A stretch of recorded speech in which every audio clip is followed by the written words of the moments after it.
Donc, à la suite du chapitre sur la négociation, nous allons faire un cas pratique.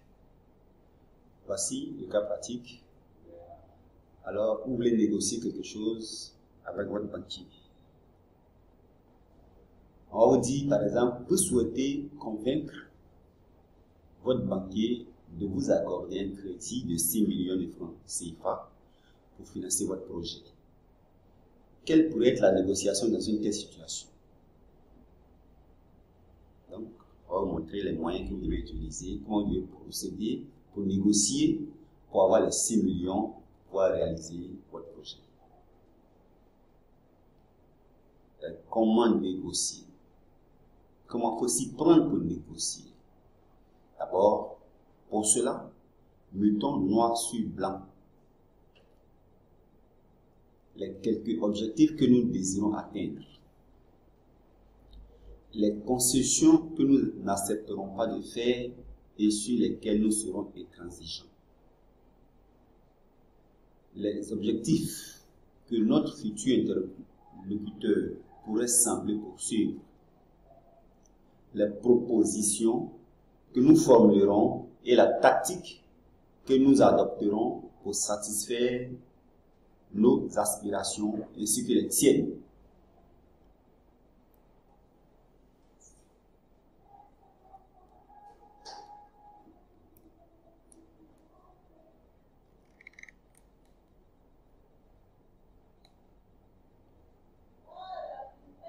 Essayons maintenant d'imaginer les attentes du banquier. Puis plaçons celles-ci par ordre d'importance décroissance. Nous pouvons certainement nous tromper, mais cela nous évitera probablement de considérer que notre interlocuteur nous ressemble et qu'il poursuit donc des objectifs qui rejoignent nos propres objectifs. Sur notre feuille de papier, nous noterons peut-être les idées suivantes.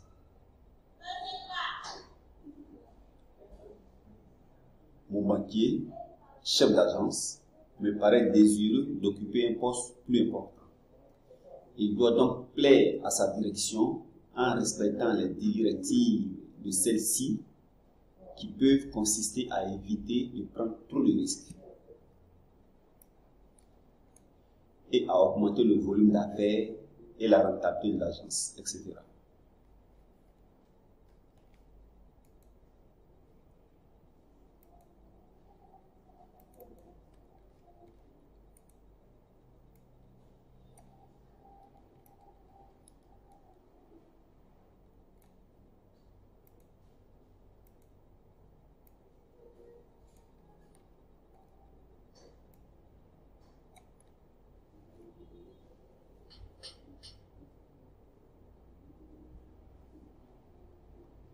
En nous basant sur cette personnalité que nous nous faisons du banquier, ainsi que des valeurs qu'il pourrait défendre, nous pouvons imaginer aisément que le financier refusera notre dossier si les garanties que nous proposons ne lui paraissent pas suffisantes.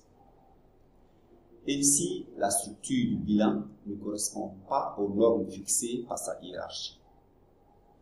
Il se préoccupera ensuite de la rentabilité du projet et enfin, il s'interrogera sur l'opportunité de nous aider au détriment d'autres clients ou demandeurs susceptibles par leur dépôt d'augmenter le chiffre d'affaires de sa succursale.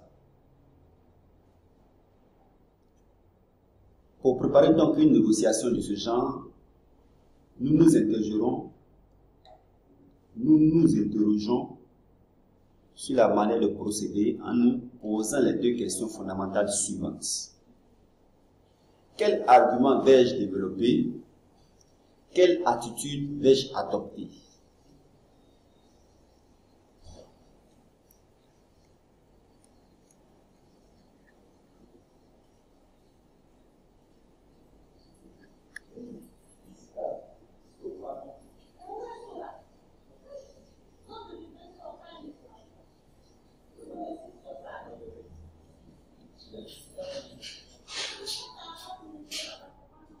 Pour la première question, quel argument vais-je développer? Il s'agira de tous les arguments qui feront ressortir l'absence de risque par la banque.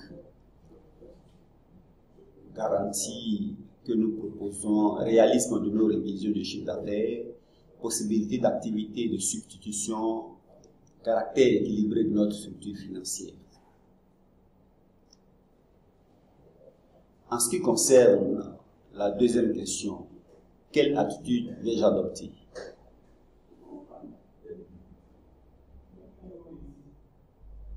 Il s'agira par exemple, avant la rencontre, de me renseigner sur les critères utilisés par les banquiers pour analyser les dossiers de ce genre. Durant la rencontre, de revenir fréquemment sur les arguments qui feront ressortir l'absence de risque et d'adopter le comportement d'un professionnel qui maîtrise parfaitement son dossier.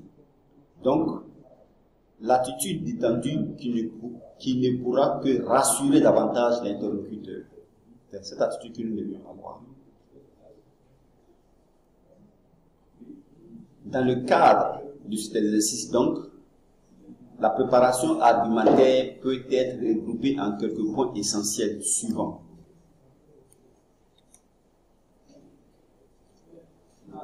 Avoir toujours à l'esprit l'objectif général visé et si possible le mentionner en gros caractère sur une feuille de papier, obtenir un prêt de 6 millions pour investissement.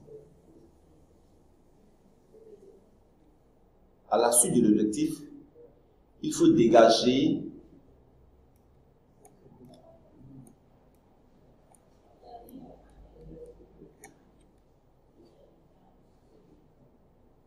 des arguments solides sur les garanties du projet, le réalisme de l'activité, l'aval, la garantie en termes.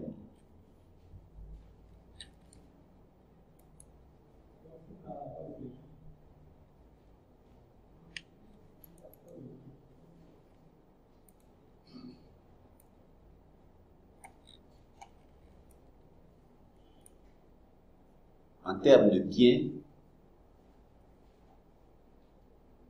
prévision de chiffre d'affaires, possibilité d'activité de substitution. Il faut prévoir le pire, c'est-à-dire prévoir des objections majeures que pourrait développer le banquier. Un fort taux d'intérêt, l'irréalisme du projet, un échéancier de remboursement très rigide, etc.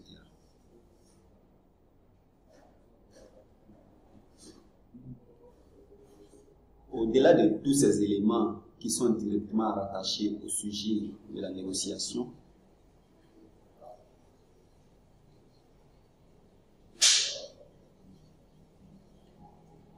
il faut prévoir d'autres éléments liés aux attitudes individuelles à adopter.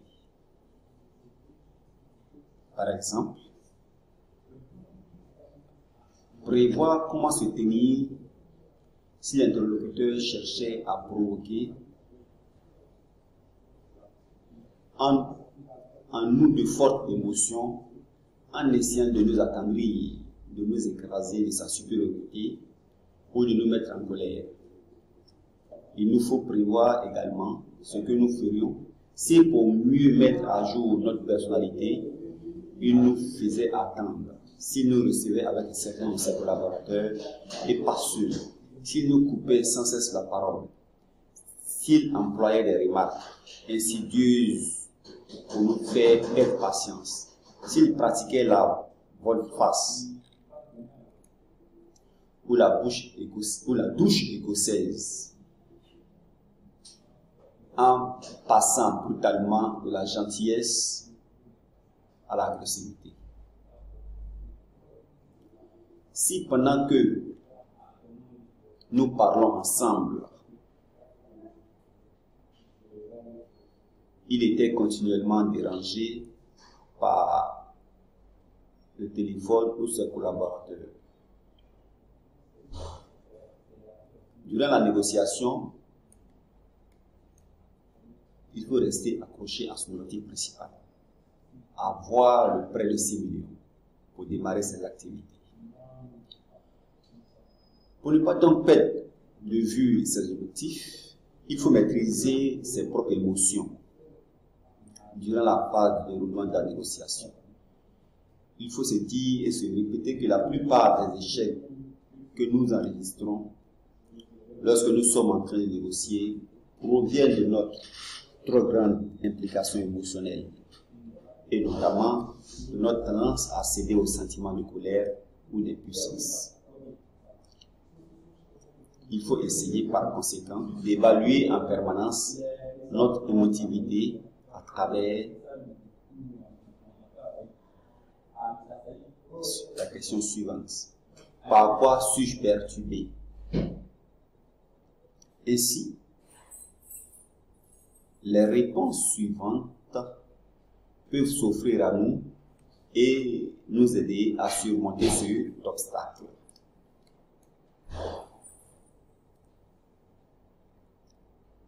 Ainsi, les réponses suivantes peuvent s'offrir à nous et nous aider à surmonter cet obstacle. Par les demandes formulées par mon interlocuteur, par son attitude, par ma propre attitude. Pour éviter par ailleurs un sentiment d'oppression qui risque d'accroître notre anxiété, il nous faut maîtriser certains éléments discursifs, tels le débit,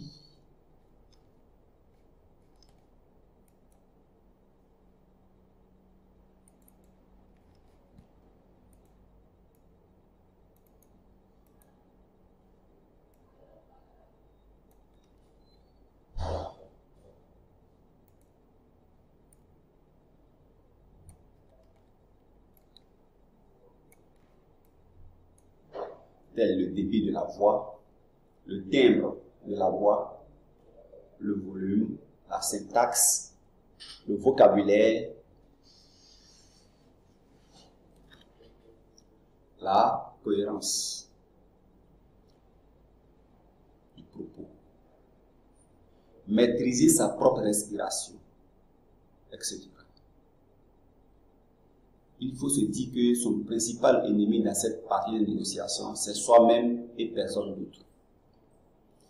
Durant la négociation, il faut non seulement savoir se faire écouter, mais écouter également en permanence l'autre. Cela revient à surmonter la crainte, souvent inconsciente, que nous éprouvons devant des personnes dont nous pensons qu'elles peuvent facilement nous faire changer d'avis. À surmonter la tendance naturelle que nous avons à sous-estimer les idées d'autrui.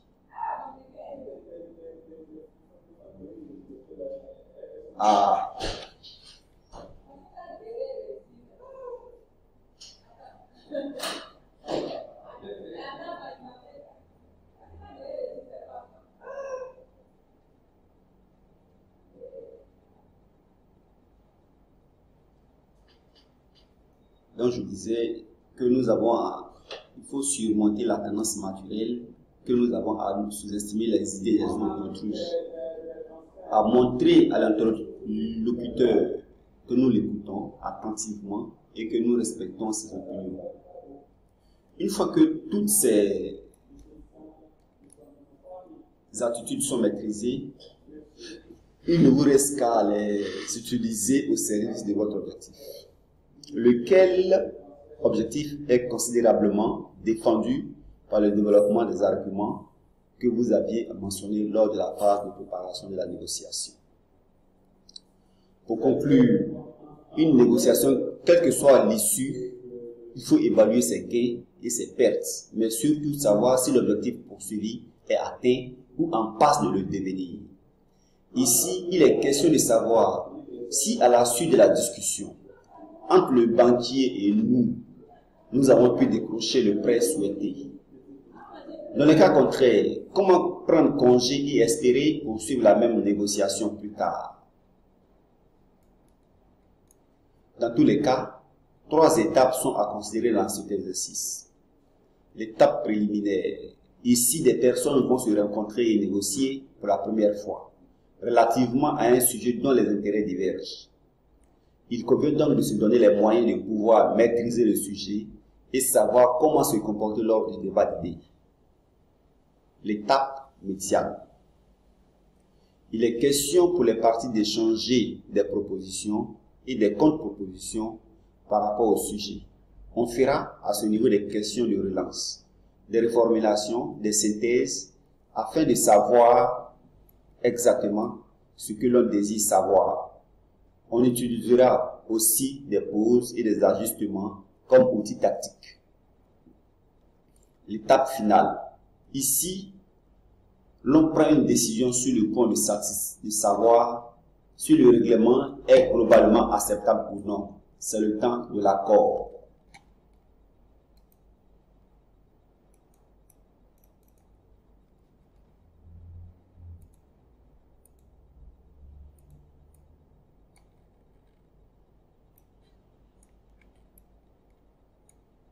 C'est le temps de l'accord ou l'impasse.